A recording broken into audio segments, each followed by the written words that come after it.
కాకినాడ జిల్లా ప్రత్తిపాడు మండలం ఉత్తరకెంచి ఎస్బీఐ బ్యాంకులో భారీ చోరీ జరిగింది. దుండగులు బ్యాంక్ వెనుక భాగంలో కిటికీ గ్రిల్స్ ను గ్యాస్ కట్టర్తో తొలగించి బ్యాంకులో చొరబడ్డారు.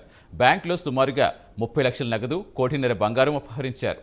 సమాచారం అందుకున్న జిల్లా ఎస్పీ సతీష్ కుమార్, పెద్దాపురం ఎస్పీ లతాకుమారి, ప్రత్తిపాడు పోలీసులు ఘటనాస్థలికి చేరుకుని విచారించారు. క్లూస్ టీం ఆధారంగా దర్యాప్తు చేస్తున్నారు.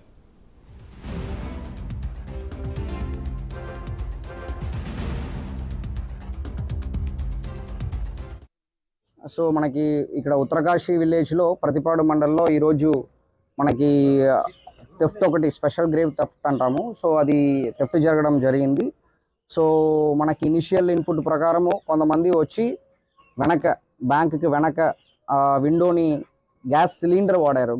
Gas cylinder plus welding plus gas cylinder use చేసుకొని వెనక విండో వైపు ఎంటర్ అయ్యి ఎక్కడ మన ఐరన్ చెస్ట్ ఉందో అదిని కట్ చేసేసి దొంగతనం చేయడం జరిగింది.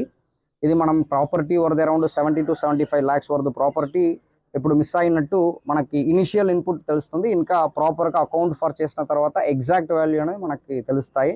దీనిపైన మనకి స్పెషల్ టీమ్స్ ఫామ్ చేస్తాము. ఎంత త్వరగా ఈ